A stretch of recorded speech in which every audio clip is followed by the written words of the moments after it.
வணக்கம் நண்பர்களே. கணவன் மனைவி உறவு எப்படி இருக்க வேண்டும் என்பது பற்றி கிருஷ்ண பகவான் பல இடங்களில் பல வழிகளில் விளக்கியுள்ளார். அவர் ஒரு உறவில் அன்பு, பாசம், நம்பிக்கை, மரியாதை, பொறுப்புணர்ச்சி போன்ற குணங்கள் இருக்க வேண்டும் என்று கூறுகிறார். கணவன் மனைவி இருவரும் ஒருவருக்கொருவர் துணை இருக்க வேண்டும், ஒருவரையொருவர் புரிந்து கொள்ள வேண்டும், ஒருவருக்கொருவர் ஆதரவாக இருக்க வேண்டும் என்றும் அறிவுறுத்துகிறார். மேலும் கணவன் மனைவி இருவரும் தங்களது கடமைகளைச் செய்ய வேண்டும், ஒருவருக்கொருவர் துன்பம் வரும்போது ஆறுதல் சொல்ல வேண்டும், மகிழ்ச்சி வரும்போது பகிர்ந்து கொள்ள வேண்டும் என்றும் கூறுகிறார். கிருஷ்ண பகவானின் விளக்கத்தை மேலும் விரிவாக பார்த்தால், அன்பும் பாசமும் கணவன் மனைவிக்கு இடையில் ஒரு ஆழமான அன்பு இருக்க வேண்டும். இது வெறும் காதலால் மட்டும் இருக்கக்கூடாது, மாறாக ஒருவரையொருவர் நேசிப்பதும் ஒருவருக்கொருவர் பாசத்துடன் நடந்து கொள்வதிலும் வெளிப்பட வேண்டும். கணவன் பால் எனில் அதில் கலக்கப்படும் தண்ணீரைப் போல் இருந்திட வேண்டும். மனைவி பாலில் எவ்வளவுதான் தண்ணீர் கலந்தாலும் தண்ணீரை தனியே பிரித்துக் காட்டும் குணம் பாலுக்கு இல்லை. பாலை தனியே காட்டும் குணம் தண்ணீருக்கும் இல்லை. தண்ணீர் கலந்த பாலை அடுப்பில் வைக்கையில் தண்ணீர் நீராவியாக பிரிந்து செல்ல, அதை தாங்க முடியாத பால் கோபத்தில் பொங்கி எழுந்து மேலே வரும். பொங்கி வரும் பாலில் சிறிது தண்ணீர் ஊற்ற, தன்னை விட்டுச் சென்ற தண்ணீர் தன்னிடம் திரும்பியதும் பால் கோபம் தணிந்து பாத்திரத்தில் அடங்கும். ஒருவேளை அப்படி தண்ணீர் தெளிக்கப்படவில்லை எனில் பால் பொங்கி எழுந்து எரிந்து கொண்டிருக்கும் அடுப்பையே அணைத்துவிடும். கணவனும் மனைவியும் ஒருவருக்குள் ஒருவர் அடங்கியிருக்கும் வரையில் தான் குடும்பம் எனும் நெருப்பு அணையாமல் இருக்கும். புரிந்து கொள்ளும் காலம்தான் வாழ்க்கையின் வசந்த காலம்.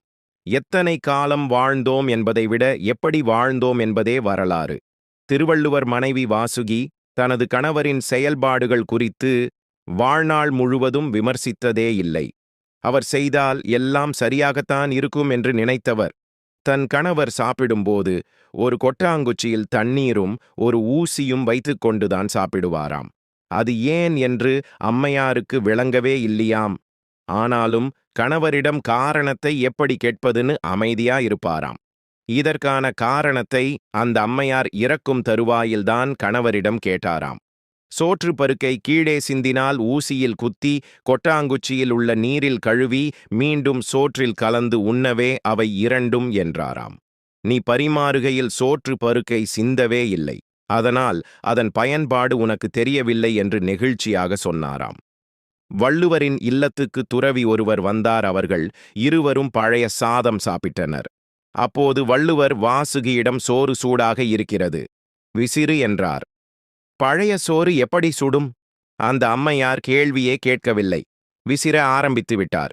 இப்படி கணவருடன் வாதம் செய்யாமல் விட்டுக் கொடுக்கும் மனப்பக்குவம் கொண்டிருந்தார். அந்த கற்புக்கரசி ஒருமுறை கிணற்றில் தண்ணீர் இறைத்துக் கொண்டிருந்தார். வள்ளுவர் அவரை அழைக்கவே கயிறை அப்படியே விட்டுவிட்டு வந்தார். குடத்துடன் கூடிய அந்த கயிறு அப்படியே நின்றதாம். இப்படி ஒரு மனைவி கிடைத்தால் அந்த கணவன் கொடுத்து வைத்தவன்தானே. அந்த அன்பு மனைவி ஒரு நாள் இறந்து போனார். மனைவியின் பிரிவை தாங்காமல் கலங்கிவிட்டார். நேற்றிருந்தவர் இன்றைக்கு இல்லை என்பதுதான் இந்த உலகத்திற்கே பெருமை என்பது இந்த குறளின் பொருள். ஆக தனது கருத்துப்படி அந்த அம்மையாரின் மறைவுக்காக பெருமைப்பட்டிருக்க வேண்டிய அவர் மனைவியின் பிரிவை தாழாமல், அடியிற்கினியாளே, அன்புடையாளே, படிசொல் தவறாத பாவாய், அடிவருடி பின்தூங்கி முன்னெழும்பும் பேதாய், இனிதாய் என் தூங்கும் என் கண் இரவு என்று ஒரு 4 வரி பாட்டெழுதினார். அடியவனுக்கு இனியவளே, அன்புடையவளே, என் சொல்படி நடக்கத் தவறாத பெண்ணே, என் பாதங்களை வருடி தூங்கச் செய்தவளே, பின் தூங்கி முன் எழுபவளே, பேதையே, என் கண்கள் இனி எப்படித்தான் இரவில் தூங்கப் போகிறதோ என்பது பாட்டின் உருக்கமான பொருள். இன்று சிறு சிறு கருத்து வேறுபாடுகளுக்கு கூட நீதிமன்ற வாசலில் நிற்கும் தம்பதியர் இந்த சம்பவத்தை மனதிற்குள் அசை போடுவார்களா? ஒரு நிகழ்ச்சியில் வேதாத்ரி மகிரிஷி பேசிக் கொண்டிருந்தார். அதாவது, இல்லற வாழ்க்கை சிறப்பாக அமைய விட்டுக் கொடுப்பது, அனுசரித்துப் போவது, பொறுத்துப் போவது ஆகிய 3 பண்புகளை பின்பற்ற வேண்டும் என்றார். அப்போது ஒரு பெண் எழுந்து, விட்டுக் கொடுப்பது என்று பொதுவாக சொல்கிறீர்கள். யார் விட்டுக் கொடுப்பது? கணவனா, மனைவியா? பிரச்சனை அங்குதானே ஆரம்பிக்கிறது என்று கேட்டார். அதற்கு வேதாத்ரி மகிரிஷி பதிலளிக்கையில், யாரிடம் அன்பு அதிகமாக இருக்கிறதோ, யார் அறிவாளியோ அவர்கள்தான் முதலில் விட்டுக் கொடுப்பார்கள். அவர்கள்தான் அனுசரித்துச் செல்வார்கள், அவர்கள்தான் பொறுத்துப் போவார்கள் என்றார். உங்கள் வீட்டில் இனி யார் விட்டுக் கொடுத்து போவது என்பதை நீங்களே முடிவு செய்து கொள்ளுங்கள். இருவரும் அறிவாளியாக இருந்தால் அதுவே கோவில். மனைவி என்பவள் தன்னில் பாதியே. ஒரு ஊரில் கந்தன் என்ற ஏழை ஒருவன் வாழ்ந்து வந்தான். அவனிடம் 2 மாடுகள் மட்டும் இருந்தன. அதில் கிடைக்கும் பாலில்தான் அவனது வருமானம். மனைவி குழந்தைகளுடன் மிகவும் வறுமையில் வாடினான். ஒரு முறை அந்த ஊருக்கு ஞானி ஒருவர் வந்தார். அவர் மிகவும் சக்தி வாய்ந்தவர் என்று எல்லாரும் பேசிக் கொண்டனர். அவனும் தன்னுடைய நிலையை அவரிடம் கூறி ஏதாவது உதவி பெறலாம் என்று அவரிடம் போய் நிலைமையை சொன்னான். அவரும் இன்று முதல் உன் வாழ்க்கை உயரும் என்று ஆசி கூறினார். அன்று முதல் மாடுகள் அதிகமான பாலை கொடுத்தன. எப்படி நடந்தது என்று தெரியாதபடி வருமானம் பெருகியது.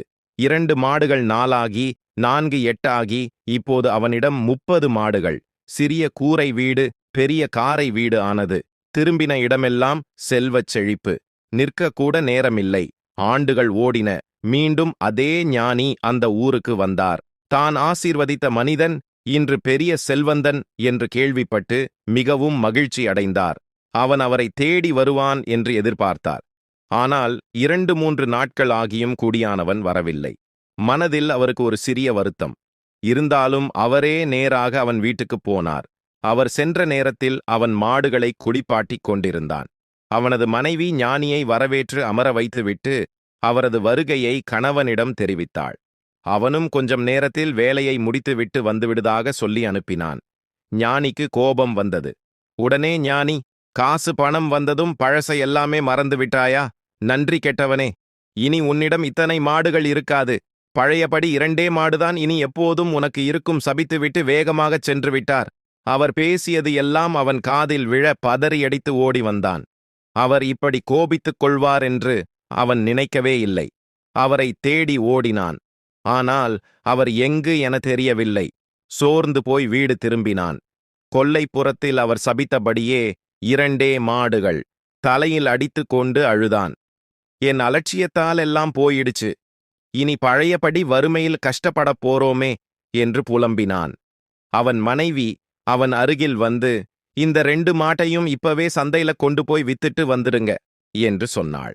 அவனுக்கு மேலும் குழப்பம் வந்தது. மாட்டை வித்துட்டு வருமானத்துக்கு என்ன செய்வது? எனக்கு இதை தவிர வேறு எந்த தொழிலும் தெரியாதே என்றான். மனைவி மறுபடியும் மாடுகளை விற்க வலியுறுத்தினாள்.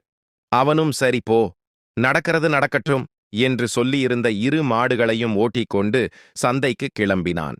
நன்றாக வளர்க்கப்பட்ட மாடுகள் என்பதால் உடனே நல்ல விலைக்கு விற்பனையானது. மனது கணக்க கண்ணில் கண்ணீருடன் வீடு வந்து சேர்ந்தான். அவனது மனைவியோ முகம் நிறைந்த புன்னகையோடு அவனை வரவேற்றாள். குடியானவனுக்கோ ஒன்றுமே புரியவில்லை. அவளாகவே சொன்னாள், கொஞ்சம் கொல்லைப்புறத்தில் போய் பாருங்க என்றாள். அவனும் போய் பார்த்தான். அவன் கண்களையே அவனாலேயே நம்ப முடியவில்லை. அங்கே வேறு 2 புதிய மாடுகள். அவனோ கேள்வியுடன் மனைவியின் முகத்தை பார்த்தான். அதற்கு மனைவி, எப்பவும் உங்ககிட்ட 2 மாடுதான் இருக்கணுங்கிறது தானே சாபம். அப்ப நீங்க 2 மாட்டையும் வித்தாலும் அதே இடத்துக்கு 2 மாடு வந்திடும் அல்லவா என்று மனைவி கூறினாள். அவனுக்கு அவள் சொன்னதும் புரிந்தது.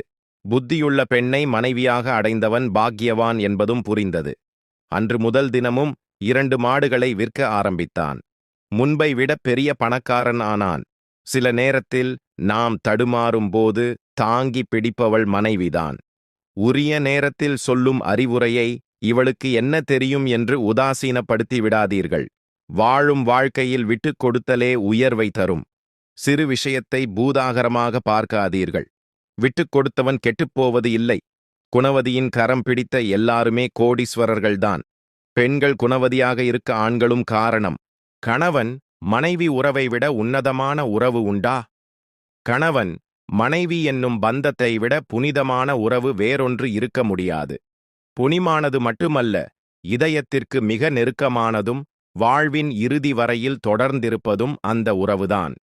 பெற்றோர் பார்த்துச் செய்து வைத்த திருமணமானாலும் காதலித்துச் செய்து கொண்ட திருமணமென்றாலும் கணவன் மனைவி என்றானபின் இல்லற நியதிகளும் கடமைகளும் ஒன்றுதான. இல்லறம் என்பது குடும்ப வாழ்வின் மூலம் இருவரும் இணைந்து ஆற்ற வேண்டிய அறச்செயல்களுக்கான களம். அறச்செயல்கள் அனைத்திற்கும் அன்பே அடிநாதம். புரிதலுடன் கூடிய தம்பதியரின் நல்லுறவு ஒழுக்க நெறியில் குழந்தை வளர்ப்பு, பெற்றோர் பராமரிப்பு, உறவு பேணுதல், உதவி புரிதல் ஆகியவையே நல்ல குடும்பத்தின் உட்கூறுகள். குடும்பம் என்னும் ஓர் ஒழுங்கமைவு இல்லாதிருந்த காலத்தில் மனித இனம் எப்படி இருந்திருக்கும்? யோசித்துப் பாருங்கள். விலங்குக்கும் தனக்கும் வேறுபாடில்லாத ஒரு வாழ்க்கையைத்தானே அன்று மனிதன் வாழ்ந்திருப்பான். ஆனால் காலம் கனிந்தபோது குடும்ப அமைப்பு உருவானது. மனித சமுதாயத்தின் மிகத் தொன்மையான அமைப்பு குடும்பம்தான்.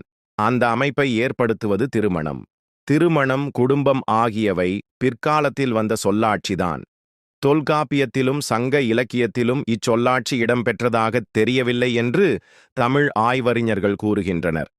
குடிமை, குடி, கூடி என்னும் சொற்களே சங்க இலக்கியத்தில் இடம்பெற்றிருக்கின்றன. ஆனால் குடும்பம் என்னும் சொல் முதலாய் திருக்குறளில்தான் கையாளப்படுகின்றது. கூடும் உறவே கூட்டுறவு, கூடி வாழ்தலே குடும்பம். இது ஓர் அற்புதமான அமைப்பு. நல்ல தம்பதியர் நல்ல குடும்பத்தை உருவாக்குகின்றனர். நல்ல குடும்பங்கள் நல்ல சமுதாயத்தை உருவாக்குகின்றன. இல்லற இன்பத்தையும் அதன் மேன்மையையும் உணர்ந்தவர்களுக்கு வாழ்க்கை ஒரு வரமாகத் தெரிகிறது. உணராதவர்களுக்கு குடும்பமே மாபெரும் பாரமாகத் தோன்றுகிறது. உண்மை என்ன? குடும்பம் என்பது பாரமல்ல, அது மகிழ்ச்சியின் ஊற்றுக்கண். இல்லறம் என்பது நிர்பந்தம் அல்ல, அது கீர்த்திமிகு வாழ்வின் உயிர் நாடி. இதை புரிந்து கொள்ளாததன் விளைவுதான் பல குடும்பங்களில் பிரச்சினைகள், மனக்கசப்புகள், பிரிவினைகள். திருமண பந்தமே தேவையில்லை என்று வாழ்வை தவறாக புரிந்து கொண்டு தவறான வழிகளில் செல்கின்ற இளைஞர்களின் எண்ணிக்கை இன்று பெருகி வருகின்றது. கல்யாணம் பண்ணாமல் லிவிங் டுகெதர் என்னும் கேடுகெட்ட கலாச்சாரம் பலரின் வாழ்வை சீரழித்துக் கொண்டிருக்கிறது. உன்னதமான வாழ்க்கை நீரோட்டத்தை சாக்கடைக்குள் இழுத்துச் செல்கின்ற கீழ்த்தரமான கலாச்சாரத்திற்கு முடிவு கட்ட வேண்டும். அதற்கு என்ன செய்ய வேண்டும்? இல்லறத்தை பற்றிய தெளிவான சிந்தனையை இன்றைய இளைய தலைமுறை பெற்றாக வேண்டும்.